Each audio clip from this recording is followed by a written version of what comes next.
So I guess we all feel lighter today from having made that tax payment earlier in the day. And while I was paying mine, I realized that I'm honoring the Buffett rule. But he's not. Barack Obama paid 20.2% of his income in taxes this year.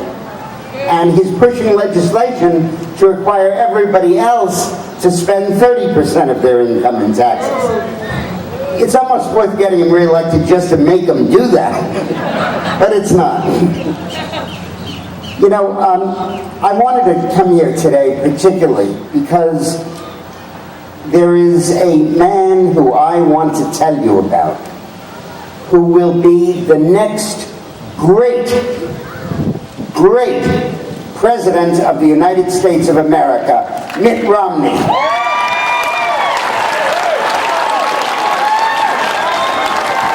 I said great.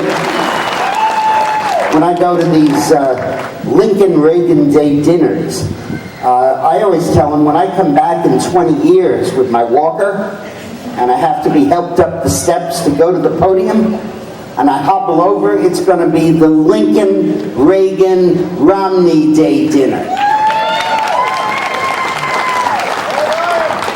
I believe that we are going to defeat Barack Obama. I believe we are going to elect Mitt Romney. I think we're going to get rid of Bill Nelson.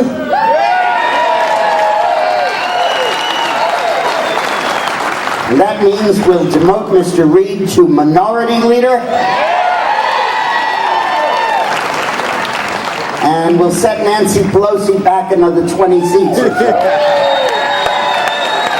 And then you watch. You just watch. Right after that takes place, I tell you, within the first 4 months of this new administration, they will repeal whatever the Supreme Court doesn't throw out of Obamacare. They will repeal the stimulus package. They will pass the Ryan budget. They will pass Medicare reform. They will put Social Security on a permanently sound financial basis without cutting benefits for anybody who's now over 55.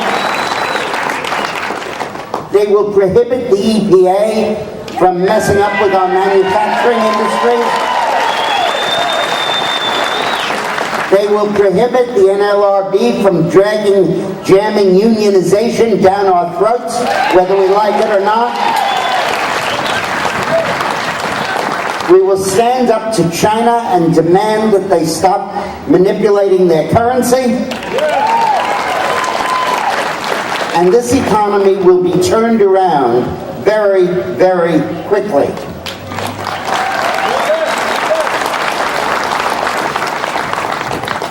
Let me see a show of hands here. How many of you would say, after 4 years of Barack Obama, you're more conservative than you were 4 years ago? Okay? Well, why the hell don't you believe it happened to Mitt Romney?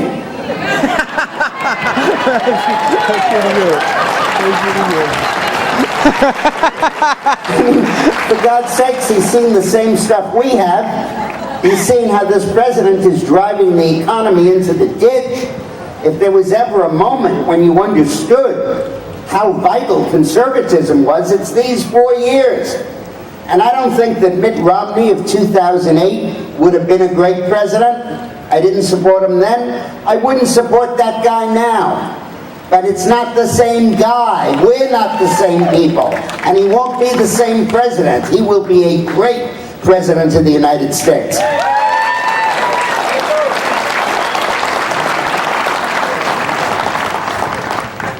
Let me just spend a second explaining how I think we got into this mess and how we can get out of it. There was a recession that started in June of 2007 under the Bush administration. Then there was a banking crisis that started in September of 2008 under the Bush administration. Separate crises, not related. One made the other worse, but they weren't related. The recession screwed up housing values, which caused the bank portfolios to look bad, and the banks crashed, and the banks crashing increased unemployment and economic uncertainty and made the recession worse. But there were different events with different causes and different solutions. Obama's whole campaign is going to be based on how he saved the country from disaster in January of 2009. Baloney.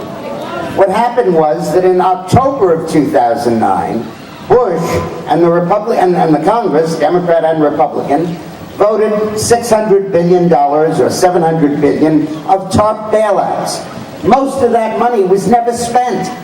They gave it to Citibank, and Citibank put it in its vault at the Federal Reserve Board, and it said to the bond market, if anybody wants to mess with me, or anybody wants to make a run on me, or anybody doesn't think I can back up my loans and my deposits, think twice. I got this bank account at the Fed. I have this huge gun, and I'm not going to have to use it because the threat's enough. And these speculators and the vultures all flew away, and the banking system was fine.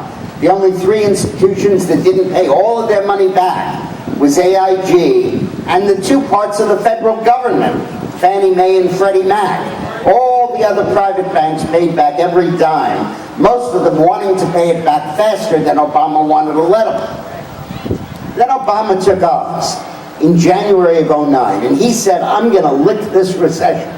I'm going to be vigorous and proactive. I'm going to spend money like crazy. I'm going to hype consumer demand. I'm going to do what FDR should have done and didn't do enough of, and I'm going to really solve this problem. And what he did was he ended up creating this massive, huge budget deficit. Really what happened was all the TARP money got paid back, and Obama sent it out the door again, this time not as a loan, but as a grant. And the deficit sat there, and the national debt soared. Well, 6 or 8 months later, the recession came to a technical end. But what took its place is a debt crisis, because the world freaked out. That's a complicated economic term. Technical. I'll give you the formula for freak out later. It's a square root of something or other. But the point is, the world went nuts. They said, when Obama took office, governments all over the world owed $40 trillion, and of that 10 was in the U.S., state and local and federal. Now, they owe $55 trillion, and $35 trillion of it is in the U.S. And the world doesn't have that kind of money. The GDP of the planet Earth is only $65 trillion. They couldn't find that much money. And the result is that everybody panicked, and a debt crisis took over. And lenders stopped lending, borrowers stopped borrowing, consumers stopped spending, and investors stopped investing. And it all dropped dead, not from the disease of the recession, but from the cure of the spending. It's like in the Middle Ages when some poor guy got sick, and they'd say, I know what's wrong with him. He's got evil spirits inside of him.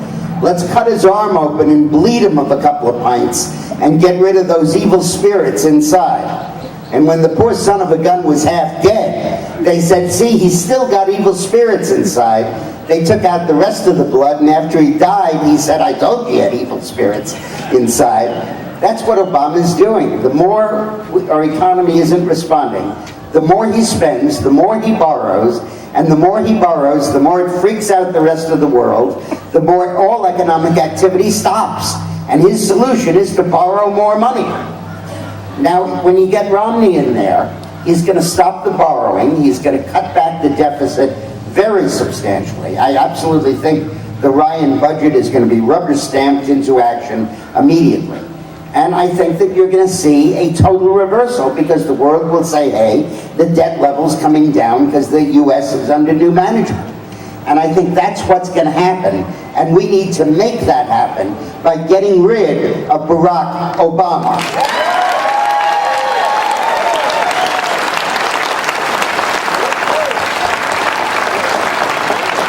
But you know, once we pass all that stuff I listed, all we do is dial us back to the situation on January 20th, 2009, when Obama took office. We repeal all of Obama. It's as if it snowed, and there were no more footprints than there were in your case. There was a sandstorm, the beach, the waves, and there were no more footprints on the sand. You won't know that he was ever there. But the problem is the economy wasn't any damn good in January of 2009. You know, it was in the middle of a recession.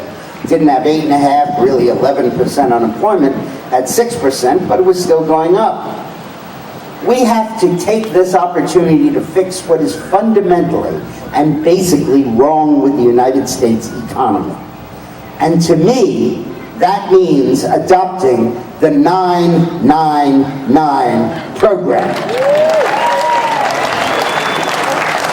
Herman Cain lies a moldering in the grave, but 999 goes marching on. And let me explain why. First point is tax consumption as much as you tax production. Production is what makes the products and makes everything work and causes jobs to start and people to hire and people to employ. Consumption happens way down the road after you've already produced. And the United States, by taxing production at 35% and consumption at 4 or 5%, which is the local sales taxes around the country, completely misplaces their priorities. So businesses don't invest, people aren't able to grow, jobs don't develop. The key thing here is to tax consumption and incentivize investment, incentivize people to put money aside. Let me give you just a quick little example. Let's say your job is to dig a ditch, and they give you a shovel to do it with. And then somebody comes along and gives you a steam shovel to do it with. Well, your productivity tripled, quadrupled, 100-fold increase. But somebody had to come up with the money for the steam shovel. And that is from investment. That's from savings. That's from money that's not consumed. So by incentivizing investment and incentivizing savings, you really make economic growth possible. If the rest of the world's taxing income at 35%, and the United States is taxing it at 9%, you won't be able to beat away the investors from coming here. This place will be the absolute mecca, the paradise of the world economically. Absolutely. And then I got one other thing for you. I got news for you. Gas prices haven't doubled. The dollar has lost half its value. In 1948, it took 18 barrels of oil to get an ounce of gold. You know what it takes now? 18 barrels of oil to get an ounce of gold. That hasn't changed at all. In 1948, gas used to cost 20 cents a gallon. And the 2 dimes, which were then made out of silver, the silver content of those dimes was enough on the open market to buy that gallon of gas. You know what? It still is. But the dimes aren't made of silver anymore. So what's happened is it's not as if the scenery is moving past us at 70 miles an hour. The scenery, the trees where it always was. We're moving at 70 miles an hour. And we think gas prices have risen, but in fact the dollar has lost half its value since Obama has been president. And therefore the price of gas has doubled because the Arabs aren't idiots and they're not going to take this funny paper we print. They're going to take as much for that amount of gold. And therefore I believe the crucial thing for us to do is to adopt the gold standard, because you can't trust politicians with a printing press anymore.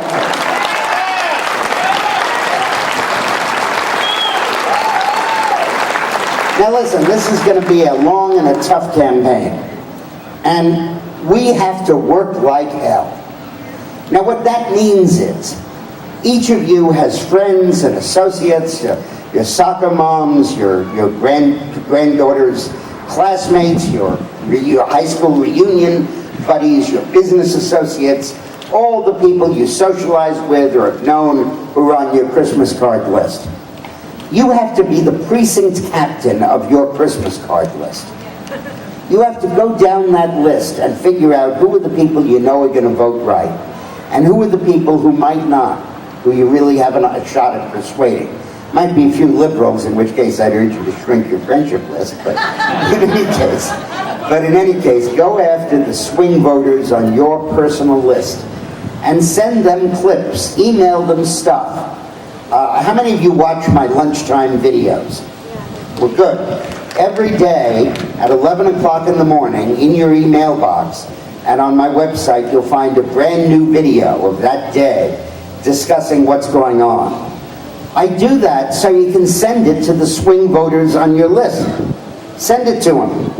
Shoot it right out to them. And by the way, I'm doing a new feature, doing it today. I'm going to do rebuttals to each of Obama's television commercials. I'm starting with two buttes. He has a big one about how he saved GM, okay? You know how many people GM hires? 202,000. You know how many of them are in the United States? 68,000. 2/3 of GM, which we saved with our money, is foreign jobs. Ford, which didn't take a dime of government money, has only 55% of its labor force abroad. So when Obama talks about outsourcing and don't sell the American worker short, he is so full of it. He's the biggest outsourcer in the world, running General Motors like that. Number one. The other one he talks about in his other ad is how we're producing more domestic oil now than we ever have. Yeah, because Bill Clinton and George Bush were presidents before him and approved the oil drilling that now is going on. But in terms of new permits to drill in the Gulf, they're down by 43%. And new permits to drill on federal land, they're down by over 60%. President Romney is going to face 2 years of a lower domestic production because of what Obama has done before he's able to catch up. So go to my website, send that stuff all over to your friends. Look at Krautheimer's column. Take videos from last night's Hannity show or O'Reilly show. Send them out to your friends. Get that out in public. You read an article that Michelle Obama just spent $253,000 of your money on a trip to Spain. Send it to your list. That Obama paid only 20% of his income in taxes. Get it out there. That's what you got to do. And work those people over constantly to make sure that you get their votes. Tea Party has a great party, but it's just that, it's a party. We all have a ball, and then we all go home. We lost 3 Senate seats in 2010 because the Tea Party was too much of a party and not enough a grassroots organization getting out votes. We should have won Nevada, we should have won Colorado, we should have won Washington State. And we left all of them on the table because we didn't work hard enough on election day. Please don't make us be able to say that again.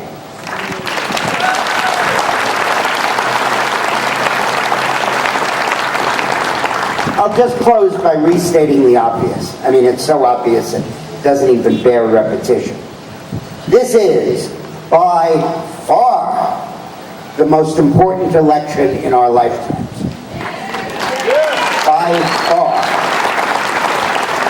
The United States of America will be unrecognizable if this guy has 4 more years in office. Let me give you a statistic that'll knock your socks off. When Obama took office, hey, what's the sign language for knock your socks off?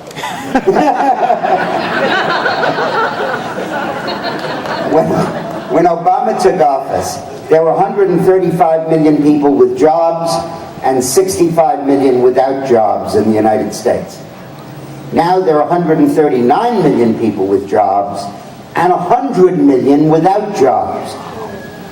135 to 100, 139 to 100, as opposed to 135 to 65. Now of that extra 35 million that aren't working, 9 million of them have no choice, they're unemployed. But 26 million of them have left the labor force. We're now a country where half of us pay no taxes and a third of us choose not to work. And if you re-elect Barack, more than a third, 40%, and if you re-elect Barack Obama, those people who sit on their rears and get money from the rest of us will be the majority and will never be able to change this country.